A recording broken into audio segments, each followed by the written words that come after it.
Buenas tardes, compañeras y compañeros. Bienvenidos a la ponencia Derecho de Consumo, casos que se avecinan en defensa de consumidores, donde conoceremos las perspectivas aventajadas que tiene la abogacía joven en esta materia. Así que, bueno, todo ello se enmarca dentro del programa del Congreso Online de la Abogacía Joven de Madrid, organizado por la Agrupación de Jóvenes Abogados del Ilustre Colegio de Abogados de Madrid. Soy Ana Puerto, vicepresidenta segunda de esta agrupación, y en nombre de todos mis compañeros de Junta queremos daros las gracias de verdad, de corazón, por acompañarnos en este congreso que será súper enriquecedor para todos.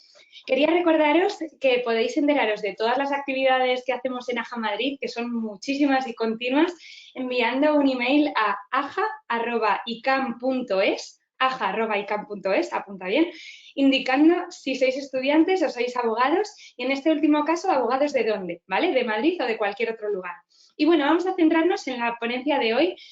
Voy a explicaros rápidamente dos funcionalidades que os van a interesar muchísimo y que podéis utilizar. La primera, la de las preguntas. Preguntad todo lo que se os vaya pasando por la cabeza, todas esas dudas que os surjan, escribiéndolas en la sección de preguntas, ¿vale? La vais a encontrar en el panel lateral. Y al final de la sesión, nuestro excelente ponente, que ahora os presentaré, resolverá las mismas.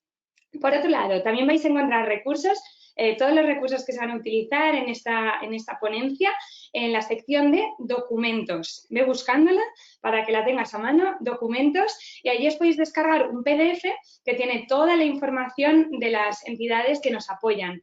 Y ojo, podéis descargaros también unos ebooks súper interesantes sobre organización y marketing en los despachos y sobre herramientas Legal Tech para despachos. Así que, bueno, quisiera agradecer,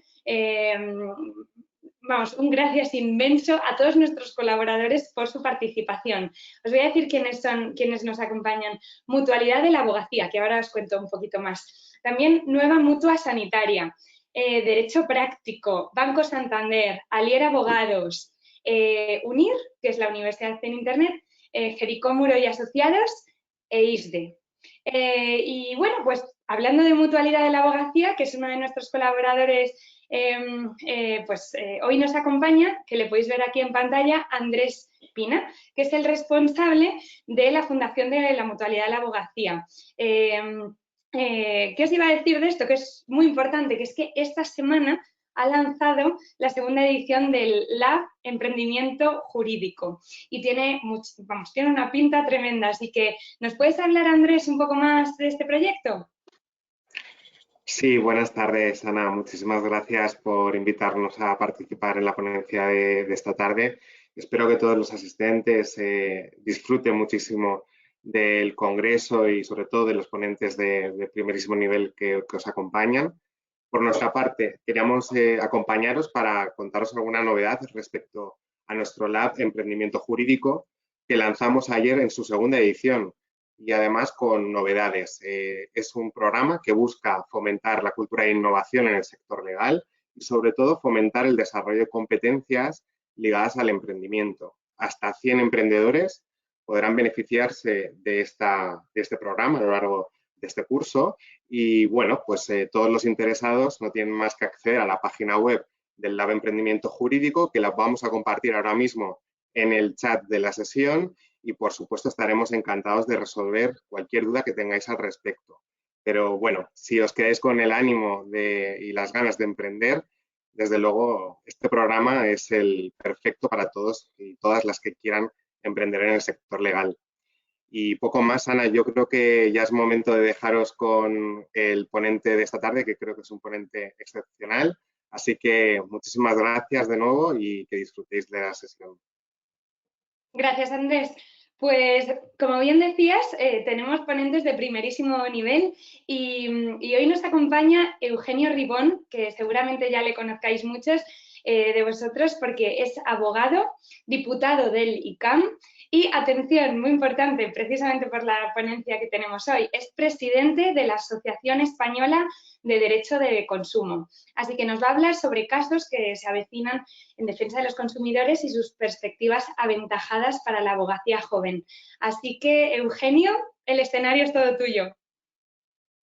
Muchísimas gracias, Ana. Encantado de participar en este pedazo de congreso que organiza AJA, que como todo lo que organizáis es pues tremendamente exitoso y además pues con una constante dedicación a la formación de la abogacía joven.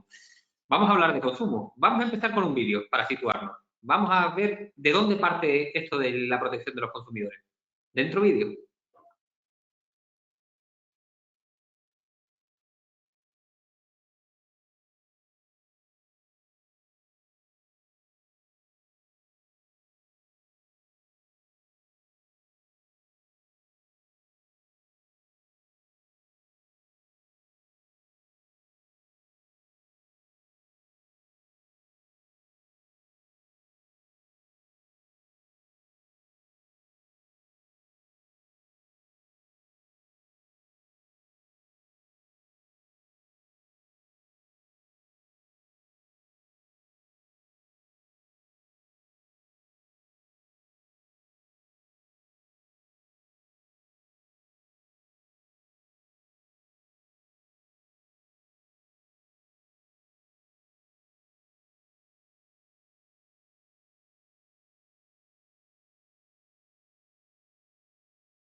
Pues efectivamente, seguimos. Yo creo que ya tenemos imagen y conexión otra vez, ¿verdad?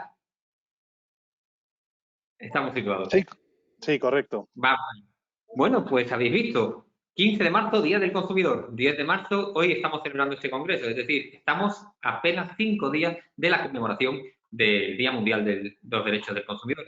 Esto fue en Estados Unidos. En Europa es un poco más tardía la eclosión del consumidor. ¿Cómo vamos a desarrollar esta jornada en la que vamos a dar unas pinceladas fugaces sobre protección del consumidor y vamos a tratar de empezar a descubrir esta disciplina nueva que se llama derecho del consumo, derecho de la protección de los consumidores? Quería contaros en primer lugar cómo nace esto de la protección de los derechos de los consumidores, qué entendemos realmente por consumidor, un concepto que no está tan claro cuando nos ponemos a descender al análisis del caso concreto, y quería daros 6 pinceladas sobre los casos que se avecinan y que van a ser especialmente atractivos para los abogados jóvenes. Digo que es una rama especialmente atractiva para la abogacía joven porque al ser uno de los derechos emergentes, es un derecho en el que no vais a tener competencia de grandes profesionales que hayan dedicado 50, 60 años de su vida a estudiar el derecho del consumo. El derecho del consumo es extraordinariamente novedoso y vosotros probablemente seáis la primera generación en la que se pueda aplicar directamente este nuevo derecho prácticamente en todas las facetas de la vida. A nivel comunitario decía que era más tardía la regulación del derecho de consumo, no es hasta 1973 cuando en la Asamblea Consultiva del Consejo de Europa se aprueba la Carta Magna de los Derechos del Consumidor. Y el nacimiento constitucional de los derechos del consumidor es propio de los países más vanguardistas. En Europa tan solo hay 3 países que reconocen en su constitución la protección del consumidor. Polonia en su artículo 76, Portugal en el artículo 81 y España en nuestro artículo 51 tenemos reconocida la protección de los consumidores. Se consagra así el denominado principio pro consumatore. ¿Y qué es el derecho del consumo? Pues el derecho del consumo es un nuevo derecho que abarca una multiplicidad de normas. No os aburriréis con él. El derecho del consumo es derecho civil, el derecho mercantil, pero también el derecho penal. Hay tipos especiales sobre la protección penal del consumidor, el derecho administrativo, el derecho procesal. En definitiva, esta realidad heterogénea ha suscitado por ello el debate sobre una nueva rama del derecho de la ciencia jurídica, como os digo, denominada derecho del consumo o derecho de los consumidores. Y más allá del debate científico en el que no procede ahora a sumergirnos, lo cierto es que el Tribunal Constitucional, ya desde su sentencia 71/82 de 30 de noviembre o la 15/89, ya señaló que los tribunales y el legislador están obligados a resolver y a legislar conforme al principio superior de protección del derecho de los consumidores. En España, aparte de lo que es el reconocimiento constitucional, el nacimiento de nuestra Ley General de Defensa de los Consumidores es más tardío y es un nacimiento marcado por la tragedia. Os cuento, el 1 de mayo de 1981 fallecía en Torrejón de Ardoz, con 8 años de edad, en brazos de su madre, Jaime Vaquero García. Era la tercera vez que acudía al hospital esa noche Carmen con su hijo, y a 100 metros del hospital el chaval fallecía en sus brazos. En aquella época era la primera víctima de algo que no se conocía todavía, de una especie de epidemia que no se conocía todavía en qué consistía, como estamos viviendo ahora. El entonces ministro de Sanidad, Sancho Ross, trivializaba incluso con esta circunstancia y decía que no tenía más importancia que un bichito que si se caía de la mesa se mataba solo. Pero lo cierto es que ese bichito, al finalizar el año, había acabado con la vida de otras 1000 personas y dejaba también en la cuneta a 20.000 afectados con unas secuelas gravísimas. Era el envenenamiento por el síndrome tóxico del aceite de colza. A raíz de eso surge la Ley General de Defensa de los Consumidores y Usuarios. No es por el afán de proteger a los consumidores del legislador, sino que su asiento político se caldea precisamente por las reivindicaciones de todo este colectivo indignado que se había visto envenenado pues por el desvío al uso alimentario de un aceite tóxico, de un aceite industrial. La experiencia cosechada en nuestro país pasará a los anales de la historia como España es el paradigma consumerista. ¿Y por qué? Porque somos de los pocos países que hemos dicho que tiene una normativa constitucional que consagra el principio de protección de los consumidores, pero sin embargo somos también de los países en la Unión Europea, probablemente el que con mayor virulencia vulnera estos derechos. Así podemos ver en nuestro entorno próximo, durante esta época, hemos tenido la venta de participaciones preferentes a nuestros mayores, unos productos completos en los que se les quitaban los ahorros de toda su vida. Nuestros padres y a nuestros abuelos que nos decían siempre, niño, apaga la luz al salir de la habitación, que vas a hacer rico a Iberdrola, cierra el grifo del agua caliente cuando no lo necesites, mientras estás lavando los dientes. Esas personas que se han esforzado tanto para que nosotros tengamos ahora una vida, vieron cómo perdían sus ahorros, que tenían en cartillas en cuentas, y se les convertían en productos complejos que finalmente suponían la pérdida de todos sus ahorros. Junto a eso, quería contar de las cláusulas abusivas en los préstamos hipotecarios, cláusulas suelo, gastos hipotecarios, hipotecas multidivisas, salidas a bolsa irregulares como las de Bankia o como la ampliación de capital de Banco Popular. En definitiva, la bóveda que cierra la defensa de los derechos del consumidor es el otorgamiento de mecanismos procesales adecuados para hacer veraz y hacer eficaz esa tutela. El derecho no está llamado a engrosar códigos, ni a embellecer bibliotecas, ni a generar declaraciones programáticas. El derecho está llamado a satisfacer las demandas prácticas de los ciudadanos. Y en el derecho del consumo lo veréis mejor probablemente que en ninguna otra rama del derecho. ¿Y qué es un consumidor? Bueno, pues la noción de consumidor nos viene dada en el artículo 3 del Real Decreto Legislativo 1/2007, 16 de noviembre, por el que se aprueba la Ley General de Defensa de los Consumidores y Usuarios y otras normas complementarias. De este modo, son consumidores y usuarios las personas físicas o jurídicas que actúan en un ámbito ajeno a su actividad profesional o empresarial. Esto que parece un concepto relativamente sencillo, no lo es tanto. Y vemos cómo se va complicando en la práctica a la hora de descender al análisis del caso concreto. De hecho, por ejemplo, una de las cuestiones que se plantea es la posibilidad de que el consumidor sea también inversor. La persona física, cuando actúa como consumidora, es perfectamente compatible con el ánimo de lucro. Así lo ha venido, por ejemplo, consagrando diversas sentencias de audiencias provinciales, como es la de la Audiencia Provincial de Pontevedra, sección primera de 14 de octubre del año 2004, o el propio Tribunal Supremo en sentencia de pleno del año 2017. Al apuntarla, otro de los datos importantes es que hoy en día se reconoce la condición de consumidor con independencia del ejercicio habitual de determinadas prácticas que puedan suponer unos ingresos adicionales para esa persona. Hay dos casos muy curiosos que os van a resultar llamativos, seguro.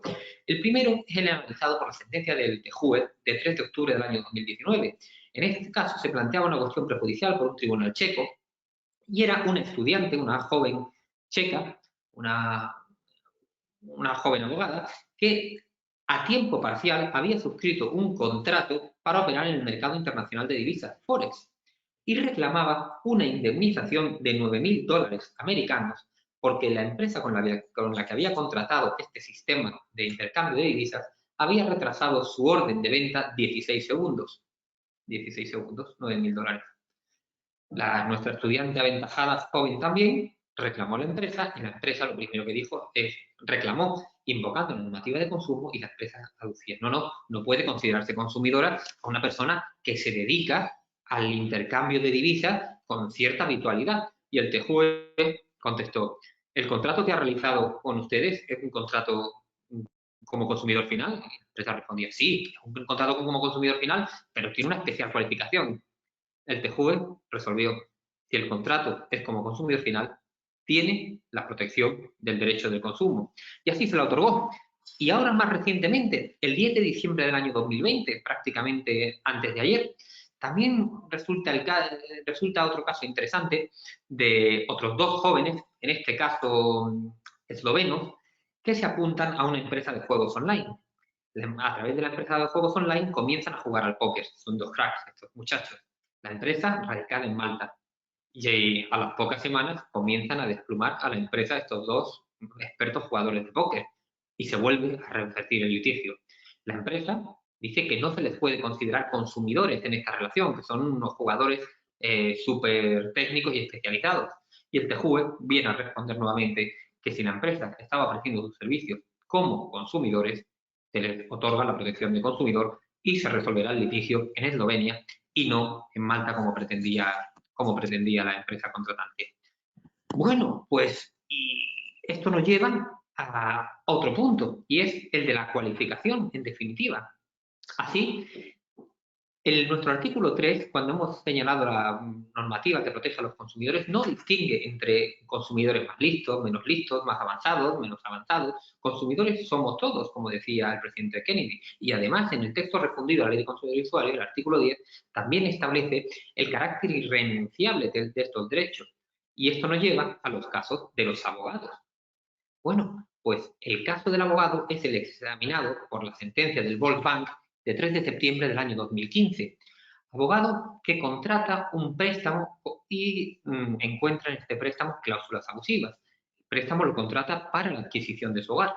El banco dice que no puede invocar la existencia de esas cláusulas abusivas cuando tiene la condición de abogado y el TJUE vuelve a resolver que, siendo el destino final el de satisfacer las necesidades de vivienda y para eso se constituyó el préstamo, pues la protección que se le debe otorgar es la de consumidora. Así también, en nuestro derecho patrio, la Audiencia Provincial de Vizcaya, sección cuarta, examina el caso de la letrada y dice, en nada altera la doctrina que viene manteniendo la Sala, en línea con el Tribunal Supremo y con relación a la protección de los consumidores por el hecho de que la contratante sea letrada, puesto que ello no le confiere una capacitación especial en el ámbito económico ni le resta su condición de consumidora. La Audiencia Provincial de Cáceres, sección primera, 7 de julio del año 2014. El hecho de que el actor apelado sea licenciado en Derecho y abogado en ejercicio no empaña en absoluto la estimación de la acción ejercitada ni la protección que se merece como consumidor. Por lo tanto, nos encontramos en que ni la cualificación resta la condición de consumidor ni el ánimo de lucro tampoco supone que pueda supone una merma de los derechos de los consumidores. Más supuestos que nos podemos encontrar en el día de hoy. Pues ahora están muy de moda los litigios bancarios. Y una de las nuevas ramas que se avecinan, o de los nuevos yacimientos de litigios que se avecinan, serán los de los avalistas. Los avalistas, en los que pues, han venido garantizando determinados préstamos, incluso con carácter mercantil, pensemos en una sociedad que no es consumidora y ha solicitado un préstamo, pero ese préstamo ha venido avalado pues, por el padre, por la madre, por cualquier familiar que no está dentro de la sociedad. Hasta hace poco se negaba el carácter de consumidor a ese avalista cuando el préstamo tenía un destino mercantil, pero de nuevo, de mano del Tribunal de Justicia de la Unión Europea, en su sentencia de 27 de abril del año 2017, se ha venido otorgando esa protección al que avala y no pertenece a la sociedad porque sí se le reconoce la condición de consumidor y usuario, como también se le reconoce a los socios cooperativistas, que serán otra de las fuentes de litigio. Así, el artículo 23.2 del texto refundido señala que a pesar de la aplicación de la normativa de cooperativas en las relaciones de intra que puedan tener, cuando compramos una casa dentro de una cooperativa, sí merecen la protección del derecho de consumo. Así lo reconoce nuestra Audiencia Provincial de Madrid, sección 10ª, sentencia de 11 de julio del año 2012. O los contratos de uso mixto. ¿Qué son los contratos de uso mixto? Pues en nuestro caso, abogados, y podemos tener, como jóvenes abogados, muchas veces el despacho en nuestro propio domicilio, en los comienzos de nuestra profesión, bueno, en los comienzos y en muchos casos en etapas muy avanzadas. En estos casos, si yo contrato la línea de la fibra óptica, por ejemplo, y la utilizo tanto para casa como para el despacho profesional, si tengo un litigio con esa compañía de telecomunicaciones, ¿tendré la condición de consumidor o por ser abogado no lo tengo?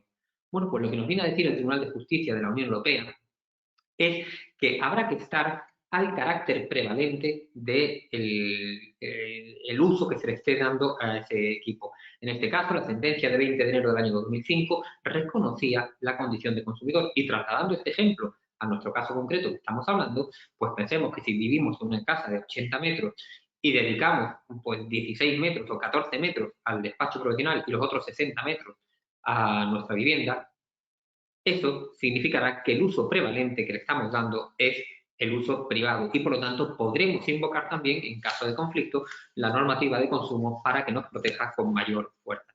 Además, en España son consumidores, a diferencia de lo que sucede en el resto de Europa, son consumidores determinadas personas jurídicas, eso sí, que no tengan ánimo de lucro. Igual que decíamos que en el caso de las personas físicas podían tener ánimo de lucro y era perfectamente compatible, en el caso de las personas jurídicas, como consumidoras, y que se exige esa ausencia de ánimo de lucro. Así viene establecido en el artículo 3 del texto refundido.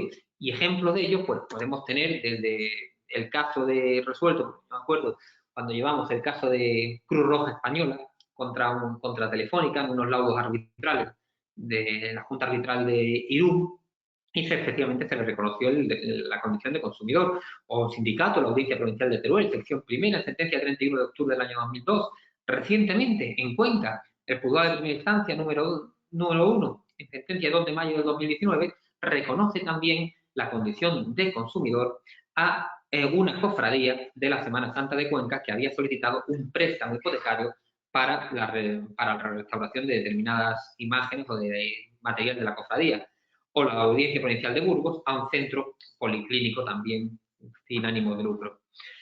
Además, son consumidores las personas, las entidades sin personalidad jurídica, es decir, las comunidades de propietarios, y esto es otro yacimiento tremendo para la protección de los consumidores y para lo que son los futuros litigios. Bueno, pues una vez que hemos señalado qué son qué entendemos por consumidor, y ahora que nos vienen a quedar aproximadamente, yo creo que unos 20 minutos por ahí, os quiero lanzar 6 píldoras sobre los 6 de los casos que vais a poder abordar en vuestra vida profesional como jóvenes abogados y en los que, insisto, tendréis una posición aventajada porque estáis luchando en absoluta igualdad de condiciones con el mejor de los despachos que os podáis encontrar. Es un derecho joven, como sois vosotros jóvenes, y esa unión de juventudes es vuestra mayor ventaja en este caso. Bueno, pues el primero de los yacimientos se refiere a las condiciones generales de la contratación. ¿Qué son condiciones generales de la contratación? Bueno, pues llamémoslas como las queremos llamar: condición uniforme, típica, seriada, condiciones estándar, contratos masa, contratos de adhesión o condiciones generales de la contratación, que es el término que viene utilizándose ahora en España conforme también a a la doctrina alemana. Fijaros que ya el celebérrimo jurista Federico de Castro, un gran jurista sevillano, en su discurso de ingreso en la Real Academia de la Legislación y Jurisprudencia en el año 1960, ya adelantó: una de las mayores fuentes de litigio de finales del siglo XX y del siglo XXI serán los conflictos con relación a las condiciones generales de la contratación. Y no se equivocaba el maestro sevillano. Ahí tenemos los juzgados de cláusulas abusivas, los juzgados de cláusulas suelo, que han colapsado la justicia y que desde luego todavía queda mucho camino por luchar en este campo. No solo en el ámbito, por supuesto, del préstamo hipotecario, sino que condiciones generales son todas. Cada vez que vais a una página web, tenemos condiciones generales. En mi vida profesional he tenido la suerte de poder impugnar pues, muchas de las condiciones generales de la contratación que han generado un efecto en, pues, prácticamente en muchos de los contratos que estáis realizando diariamente, aunque sea difícil de percibir. El caso de las cláusulas suelo o de la cláusula de gastos hipotecarios fue un caso especialmente famoso, es por la sentencia 23 de diciembre del año 2015, y en ella se declara el mayor número de cláusulas abusivas en el ámbito bancario de toda Europa, un caso que llevamos. También hemos impugnado cláusulas de compañías aéreas, de Vueling, de Iberia. Esta semana, ya ganadas estas dos también en el Tribunal Supremo, esta semana contesto la casación de los contratos de Ryanair. ¿Qué significa esto? ¿Qué cláusulas son? Pues, por ejemplo, aquellas cláusulas que os obligaban a pagar 40 euros pues, por imprimir la tarjeta de embarque, una cláusula abusiva. Aquellas cláusulas en las que si no te presentabas en el billete de ida, al vuelo de ida, te cancelaban directamente el vuelo de vuelta, cláusula no-show, también es una cláusula abusiva. Cláusulas que limitan o que permiten el registro del equipaje de modo indiscriminado por parte de la compañía aérea, que pueden suponer la discriminación de determinados pasajeros. En definitiva, hay millones y millones de cláusulas abusivas. Y son condiciones generales de contratación. Las cláusulas cuya incorporación al contrato son impuestas por una de las partes con independencia de su autoría, de su apariencia material, y siempre y cuando sean redactadas con la finalidad de ser incorporadas a una pluralidad de contratos. Y es que uno de los temas que la abogacía más convencional no ha captado todavía y no ha asimilado es que no todos los contratos, aunque se hayan firmado por parte del consumidor, les obligan en absoluto. Nosotros partimos de un sistema decimonónico, de un código napoleónico, en el que se partía de lo que era la autonomía de la voluntad de las partes. Aquel artículo 1255, el artículo 1091, que decía que las obligaciones que nacen de los contratos tienen fuerza de ley entre las partes y deben cumplirse a tenor de los mismos, pero esto no sucede en el derecho del consumo. No. Da igual que lo hayamos firmado, da igual que lo hayamos firmado ante notario, da igual que lo hayamos firmado ante el notario mayor del reino, ¿no? Si la cláusula es abusiva, está sujeta a la impugnación por esa falta de equilibrio entre las partes. En España se regula la Ley de Condiciones Generales de Contratación a través de la Ley 7/1998 y a partir de ella las condiciones pueden ser consideradas abusivas con base a dos circunstancias. La primera de ellas es la falta de transparencia, que es la famosa sentencia de la cláusula suelo. Falta de transparencia. ¿Qué significa la falta de transparencia? La falta de transparencia, decía la doctrina italiana, decía Minervini, que es un concepto resumido, un concepto resunto, ¿no? Que lo que trata de trasladar es que el adherente, el contratante, el consumidor, sea capaz de conocer todas las consecuencias jurídicas y económicas de ese contrato al que se está adheriendo. En el caso de la cláusula suelo, no basta con leer la cláusula suelo, es decir, no supone que una vez leída la cláusula tenga una expresión gramatical clara con la que yo pueda entender esa cláusula desde el punto de vista de la inteligencia gramatical o de su significado. Significa que yo pueda conocer la trascendencia jurídica y económica que tiene. Es decir, en el caso de la cláusula suelo, ¿cuánto dinero más voy a pagar mes a mes y a lo largo de toda la vida del préstamo por la introducción de esa cláusula? Esa es la falta de transparencia. Falta de transparencia también se ocasiona, según mi criterio, por ejemplo, en contratos. Pensemos otra vez en el ejemplo del transporte aéreo, o en una cuenta de Twitter, o en una cuenta de PlayStation, o una cuenta de cualquier de cualquier juego en el que para adherirse tenemos que pasar ese scroll interminable de una letra minúscula y al final darle al botón de OK. Bueno, si para comprar un billete de avión o para comprar un producto en cualquier tienda tengo que estar leyéndome durante 35 minutos condiciones generales de la contratación en una letra pequeña, con un lenguaje técnico, esto no es transparencia. Las condiciones generales de la contratación nos dice el artículo 81A del texto respondido a la Ley de Consumidores y Usuarios y es concordante con el artículo 5.5 de la Ley 7/1998 de 13 de abril de Condiciones Generales de la Contratación, que tienen que sujetarse a 3 principios: claridad, concreción y sencillez.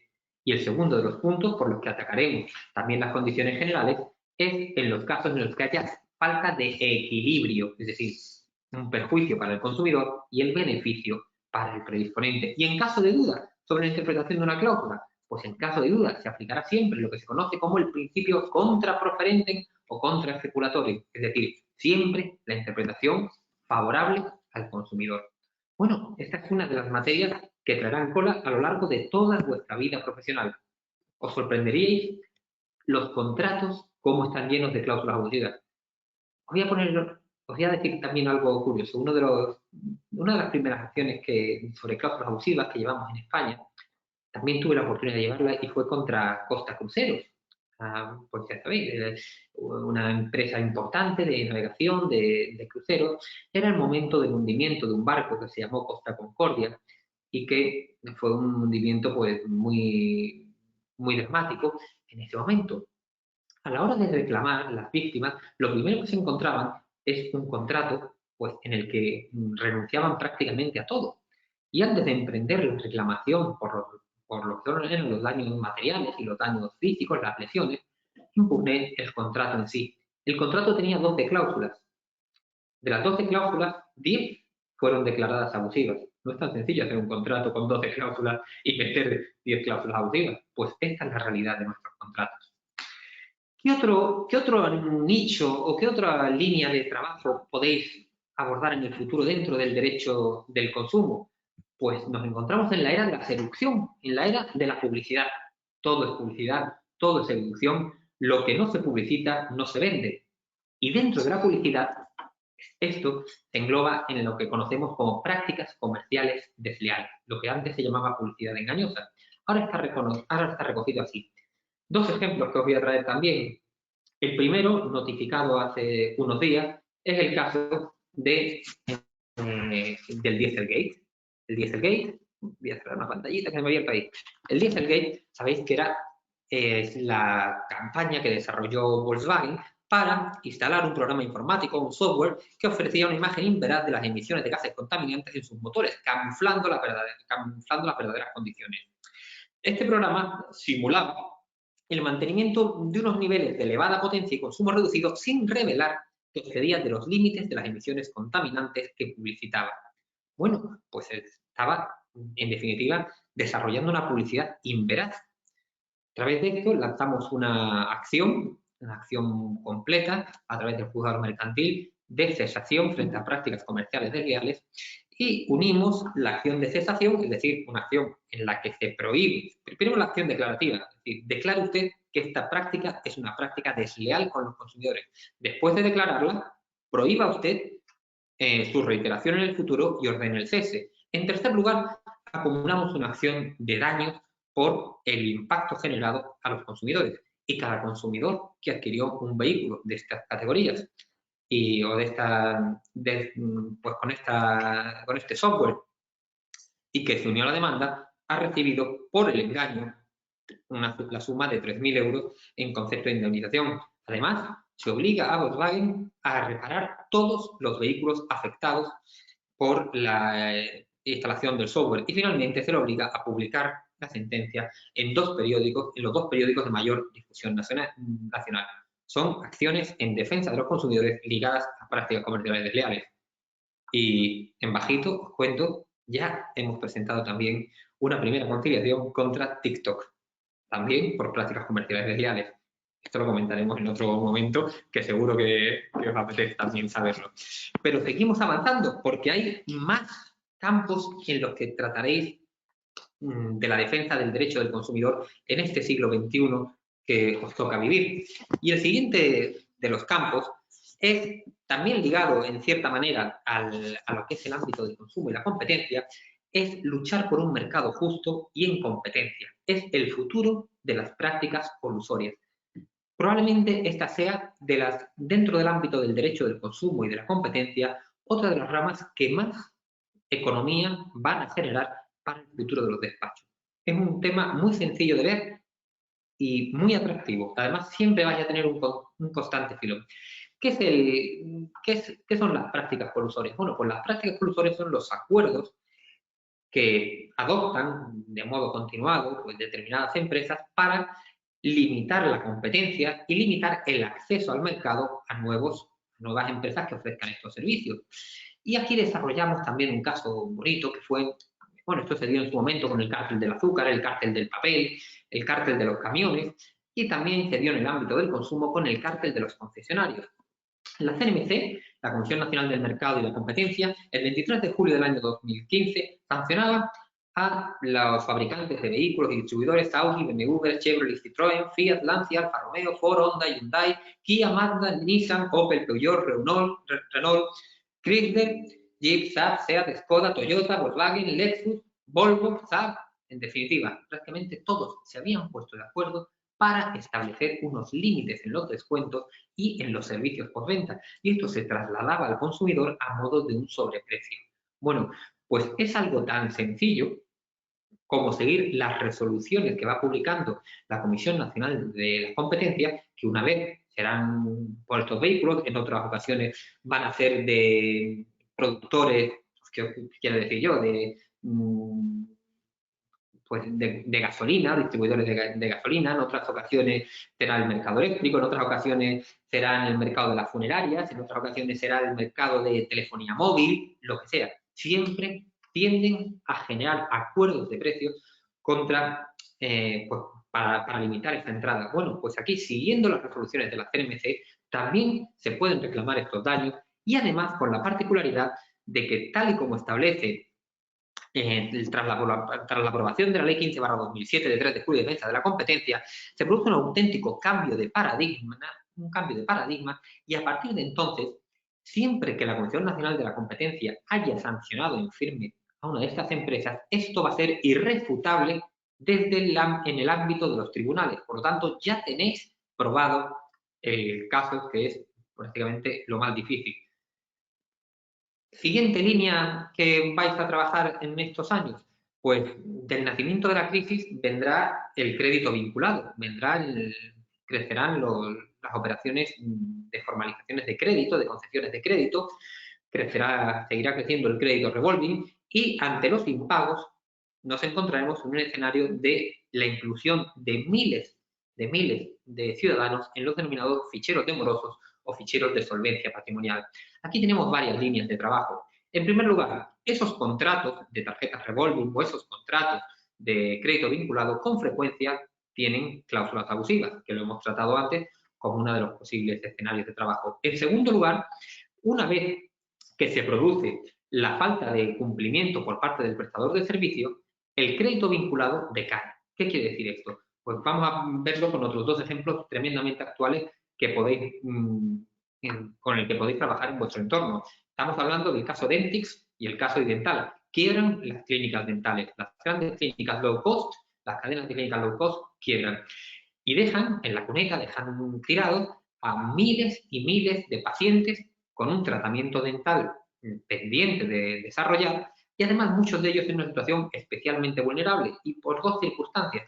En primer lugar, porque son vulnerables por el mismo hecho de ser pacientes. Una persona con una patología de salud de cualquier tipo ya es una persona especialmente vulnerable, pero además se dirigen muchas veces a una capa de la población en la que tenía unos recursos más limitados y ello les obligaba a tener que financiar su tratamiento. Por lo tanto, cierran la clínica, se quedan con un crédito pendiente que tienen que seguir pagando y con el tratamiento dental a la mitad. ¿Qué hacemos en estos casos? Pues resolvemos el contrato de crédito vinculado a través de una acción de consumo y además pedimos la devolución de las cantidades indebidamente percibidas. Pero, por lo tanto, otro nicho importante de acción. Pero es que además nos encontramos con la circunstancia de que muchos de estas financieras, de estas entidades financieras, siguen, a pesar del cierre de las clínicas dentales, siguen reclamando al usuario el pago de los recibos mensuales del préstamo. Y en este caso, cuando ya muchos de los usuarios dicen, hombre, si no estoy ni recibiendo el tratamiento, ni cómo voy a seguir pagándolo, dejan de pagar lógicamente los recibos. Lo que hace la financiera es incluirlos en los ficheros de morosos, en los ficheros de solvencia patrimonial, que se han convertido en un instrumento cuasi coactivo para la reclamación de deuda, conscientes del temor, del amedrentamiento que generan en una gran parte de la población, se incluyen en caso de impagos de servicios de telefonía en los que ha habido cargos pues, por servicios de suscripción no deseados, por números de tarificación adicional, etcétera, etcétera. Ahora bien, para que esta inclusión en un fichero de solvencia patrimonial sea una inclusión legal, tienen que adaptarse, tienen que cumplir una serie de requisitos que son tremendamente escrupulosos en cuanto a su rigor para que la inclusión sea lícita. En el momento en el que no se cumplen estos requisitos, esta inclusión deviene en un atentado frente al derecho al honor del individuo. Y lo que nos viene a decir el Tribunal Constitucional es que la mera inclusión en un fichero de solvencia patrimonial ya supone esa transgresión en el derecho del honor que debe ser indemnizada, y además nos dice el Tribunal Constitucional que debe ser indemnizada no de modo simbólico, sino de un modo disuasorio para evitar este tipo de conductas. Es decir, cada inclusión indebida en un fichero de solvencia patrimonial, estamos hablando de una indemnización próxima a los 6.000 euros. ¿Y sabéis cuántas personas, cuántos afectados hay incluidos en los ficheros de solvencia patrimonial? En España, más de 3 millones. Tenéis ahí otro buen yacimiento de empleo, además de la suerte que significa el poder ayudar a estas personas. Para que la inclusión sea lícita, no solo tienen que ser los datos procedentes, sino que tiene que haber una deuda cierta, vencida y exigible. De tal manera que en el momento que conste una reclamación previa, ya no se puede incluir a un usuario en un fichero de solvencia patrimonial hasta que no se dilucide judicialmente la procedencia de esa deuda. Además, tiene que haber un requerimiento previo y la deuda tiene que ser pertinente, exacta y de actualidad para asegurar que responde a la finalidad del fichero, que es la evaluación de la solvencia patrimonial. Finalmente debe comunicarse al usuario. En todos los casos en los que no se cumplan esos 5 requisitos, que son una inmensa, son un número tremendamente elevado, no os podéis imaginar, no os lo podéis imaginar, pues esa inclusión es una inclusión indebida, por lo tanto, existe un quebrantamiento del derecho del honor del afectado y, por lo tanto, es susceptible de reclamarse judicialmente con esa indemnización que no puede ser simbólica. Penúltimo vía, son y 45, en 4 minutos terminamos para poder hablar. Aquí y ahora, consumidores y COVID. En los momentos complejos que estamos viviendo a raíz de la pandemia provocada por la COVID-19, son millones los contratos que han quedado en el aire sin poder cumplirse. En el caso de los consumidores, resulta especialmente llamativo los casos de cursos de idiomas, los casos de gimnasios, los casos de contratos de tracto sucesivo, por supuesto los viajes que se han frustrado. Aquí ya teníamos una regulación muy clara, que era el artículo 1105 del Código Civil, que señalaba que nadie responde de aquellos sucesos que no hubieran podido preverse o que previstos fueran inevitables. Por lo tanto, lo que procede es la devolución recíproca de las contraprestaciones. Además, hay que tener en cuenta que se ha aprobado el Real Decreto 11/2020 de 31 de marzo, que en su artículo 36 viene a señalar precisamente el derecho de los consumidores a recuperar los importes o a suspender la aplicación del contrato. Tendréis también en vuestro ámbito más cercano cientos de casos similares que toquen este tema. Último caso, garantías, falta de conformidad y obsolescencia programada. El futuro va hacia los bienes efímeros. Y recordemos que cualquier producto que adquiráis tiene una garantía mínima de 2 años. La obsolescencia programada ya está regulada en Francia, se regulará en breve también en España y va a ser otra de las grandes fuentes de litigio que os va a acompañar a lo largo de toda vuestra vida profesional. Termino señalando que ser abogado y ser joven es un arte sublime, queridos amigos. En los estrados, como en el ruedo, no hay lugar para el perdón, ni para los despistes. Lo que el abogado dice o calla es confirmado por la sentencia y ello supondrá la obligación de ese cliente para toda la eternidad. Haber podido hacerlo mejor. Eso es lo que tenemos que intentar superar día a día con nuestra labor profesional. Abogar es enamorarse de la luna, es hacer la compañera de las noches de soledad, de silencio y de investigación. Abogar es soñar con poder cambiar el mundo. ¿Qué digo el mundo? El universo desde nuestro minúsculo despacho. Y se puede hacer. Yo he tenido la suerte, compañeros, al principio, en mi despacho lo tenía en una habitacióncita en la casa.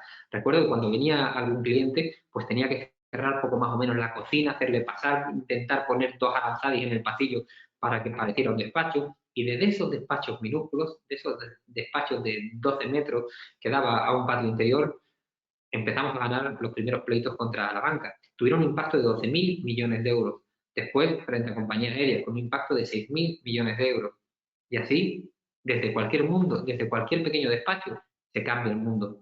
Abogar, igual que torear, produce una sensación indescriptible, sobre todo cuando con entusiasmo y devoción te entregas a la noble causa de defender a los consumidores frente a situaciones injustas o abusivas que debemos combatir. La vida del abogado es dura. No solo tiene que luchar contra los plazos, que solo van para el abogado, no vinculan a los jueces, pero abogar en defensa de los consumidores requiere además la concurrencia de otras 2 premisas importantes. En primer lugar, pensar y creer que otro mundo es posible, que somos capaces de cambiarlo. Y ello a pesar de enfrentarnos a una jurisprudencia decimonónica. El caso de las hipotecas es muy claro. Nadie se le hubiera ocurrido hace años decir que un préstamo hipotecario otorgado ante un notario inscrito en el registro de la propiedad podía ser tumbado y podía ser declarado abusivo. Y en segundo lugar, manteniendo el respeto a todos nuestros contrincantes, no tener miedo, saber que se puede cambiar el mundo y que lo cambiamos. Queda mucho por hacer, muchas faenas pendientes. No piensen que en este primer instante en el que parece comenzar a hacerse justicia a los consumidores, la lucha ha terminado. Les quedan los mejores momentos a los abogados jóvenes, a quienes deseo los mayores éxitos. Encantado. Estoy a vuestra disposición ahora. Muchísimas gracias, Eugenio. Muchas gracias por haber condensado tanta información en tan poco tiempo. Voy a hacerte algunas preguntas de los asistentes. La primera de ellas de Alejandro. Respecto a las tarjetas revolving, ¿en qué crees que va a derivar el boom de las reclamaciones por tarjetas y préstamos revolving? ¿Es posible que se cree un nuevo nicho de mercado como el que se generó con las cláusulas abusivas y cláusulas suelo hace unos años? Pues verdaderamente, Alberto, se está intentando estabilizar todo lo que es la litigación de tarjetas revolving. ¿Qué son las tarjetas revolving? Las tarjetas revolving, sabéis que son los créditos revolventes, son unos créditos que poco más o menos nunca se acaban de pagar realmente. Son estas tarjetas que te venden o que te ofrecen muchas veces en centros comerciales, en estaciones, tienen un interés descomunal, un interés del 27%, un interés del 29%, y por eso esos 200 euros o 100 o 50 o 60 euros que pagamos mes a mes nunca se acaban de pagar por el interés tan brutal que tienen. ¿Cómo se está luchando eso? Pues en un primer momento se declaró el interés abusivo y se luchó también por la ley de usura de Gumersindo Azcárate, Leonel, que en 1908 estableció la primera ley de represión de la usura. La banca presiona, y cuando la banca presiona hay muchos juzgados, especialmente en las altas instancias, que son sensibles a esa presión, y así el Tribunal Supremo, que es especialmente dócil bajo mi punto de vista a determinados lobbies, pues vino a entender que había que considerar no el interés del préstamo al consumo, sino el interés medio de las propias tarjetas revolving para decir que el interés era normal. Una vez que se va abandonando esa línea, el verdadero línea de batalla, a mi entender, va a ser la falta de transparencia. Luchemos frente a las tarjetas revolving por falta de transparencia, igual que se luchó por la falta de transparencia de las cláusulas suelo, porque no se explicaban en esas tarjetas revolving las consecuencias económicas tan brutales que iba a tener. Y eso muy probablemente sí que vaya a ser un nicho de mercado que nos va a durar tiempo. Gracias, Eugenio. Adrián también nos pregunta, en relación a la viabilidad que existe en demandas de consumo presentadas por un consumidor individual, que por la cuantía del pleito no requiere la intervención, no es perceptible la intervención de abogado ni de procurador, ¿realmente el procedimiento cuenta con las garantías suficientes? Pues sí, efectivamente, aquellos pleitos en los que por cuantía no es preceptiva la intervención del letrado y procurador, conforme establecido en los artículos 23 y 31 de la Ley de Enjuiciamiento Civil, que son los pleitos de cuantía inferior a los 1.000 euros, puede ir directamente el consumidor. ¿Tienen las mismas garantías? Absolutamente tienen las mismas garantías, y esto por dos circunstancias. En primer lugar, porque muchos de estos pleitos ya muchos abogados nos hemos preocupado en difundir formularios para que haya modelos de demanda bien redactados. Pero es que en segundo lugar, el juez en estos casos es especialmente sensible y próximo al consumidor. Cuando ve que hay un afectado que presenta su propia demanda, con que le haga una exposición ordenada y clara de los hechos, el juez ya aplica el derecho. Eugenio, cada vez compramos más por Internet y nos estamos relacionando de forma cada vez más online. No hay más que ver este congreso. ¿Cómo se relaciona el derecho de los consumidores con la protección de datos? ¿Qué normativa y qué novedades debemos de tener presentes o nos recomendarías que nos echásemos un vistazo para estar al corriente en esta materia? Bueno, pues protección de datos está siendo especialmente una evolución continua y cada vez más ligada al ámbito de la protección de los consumidores. La protección de datos no solo está reconocida en nuestra Constitución a través del artículo 18 de la Constitución y a través de los reglamentos específicos, sino que en el ámbito concreto en el que mayor afectación tiene ahora mismo es el que estamos comentando de los ficheros de solvencia patrimonial. Los ficheros de solvencia patrimonial parten de su regulación en la Instrucción 1/1995 de la Agencia de Protección de Datos. Y en esta línea es en la que más se está trabajando en el ámbito del consumo, por la utilización indebida y sobre todo por la cesión inconsentida de estos datos en los ficheros de morosos, que son los que además mayor perjuicio causan al usuario. Tengamos en cuenta que a la hora de solicitar el día de mañana una hipoteca, un préstamo hipotecario, en el momento que hay una tacha en un fichero de solvencia patrimonial, pues se nos complica mucho el acceso al mercado del crédito. Eugenio, para todos aquellos estudiantes de Derecho, bueno, o sea, abogados recientes que se estén iniciando y que quieran especializarse en materia de consumo, ¿le recomendarías algún tipo de formación, algún tipo de máster o forma para ir empezando o iniciándose en esta materia? Pues sí, vamos a ver, hay varias opciones. Lo primero de ellos es leerse la ley, el Real Decreto Legislativo 1/2007 de 16 de noviembre, por el que se aprueba el texto refundido a la Ley General de Defensa de los Consumidores y Usuarios. Esta es la piedra básica y angular con la que tenemos que trabajar. Después, uno de los problemas que tenemos en el derecho del consumo es que hay una diarrea legislativa brutal. Tenemos más de 1.000 normas distintas en derecho de consumo. Se regulan desde el derecho de consumo regula todo. Regula desde la seguridad de los juguetes a los aparatos elevadores, a los ascensores, a lo que es los azúcares en las bebidas, un contrato de transporte aéreo, la regulación de la luz, es tremendamente amplio.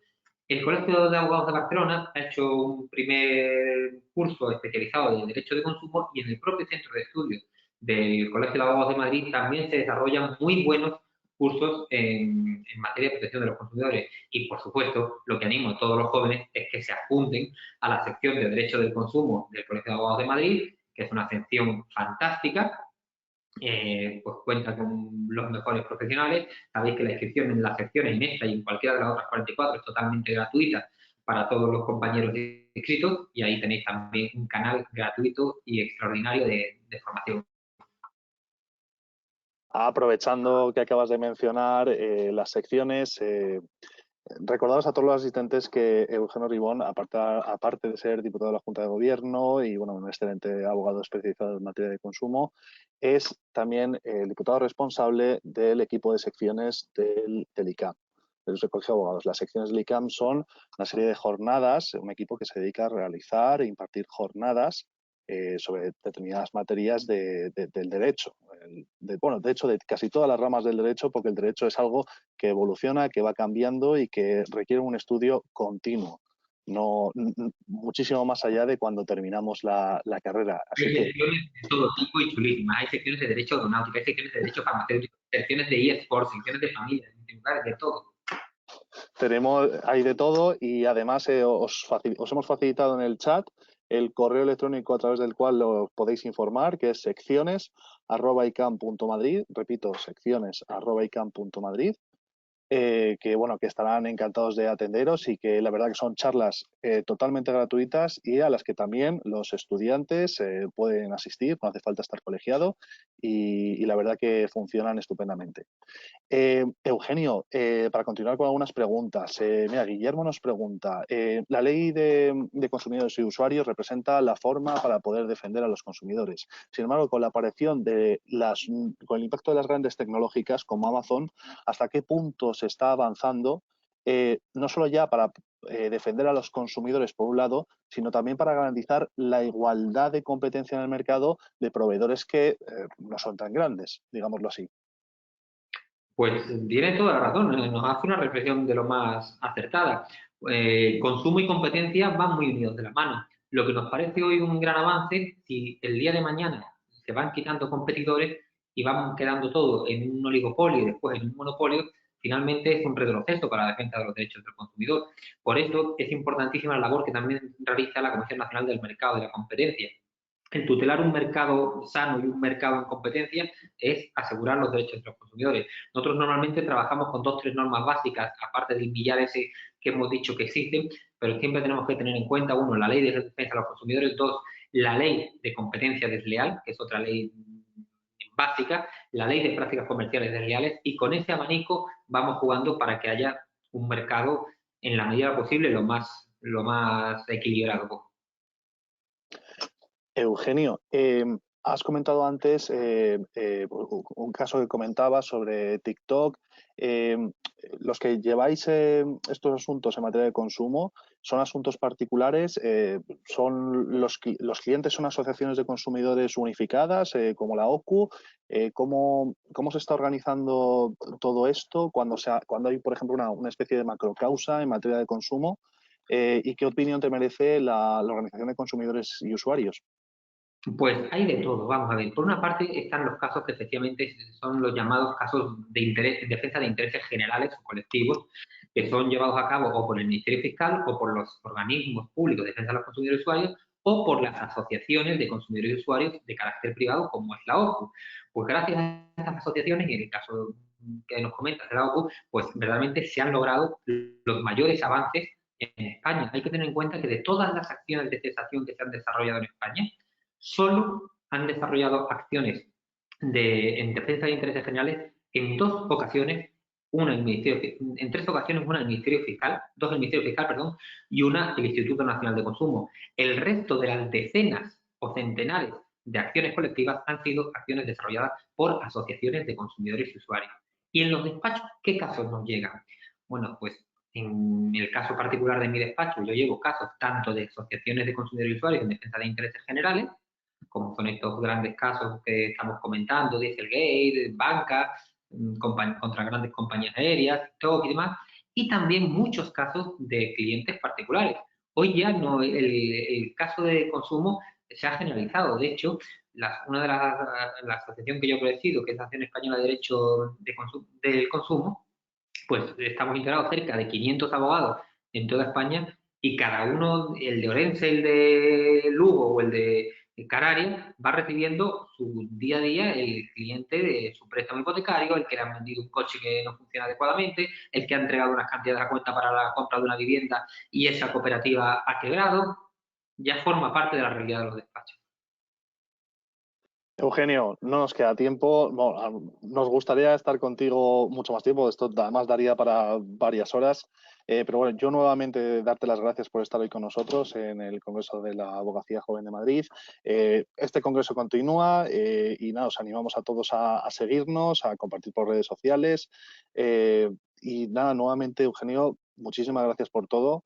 Quiero darte la última palabra para despedir este webinar y despedir a bueno, seguimos siendo 100 asistentes los que estamos siguiéndote, así que adelante, Eugenio.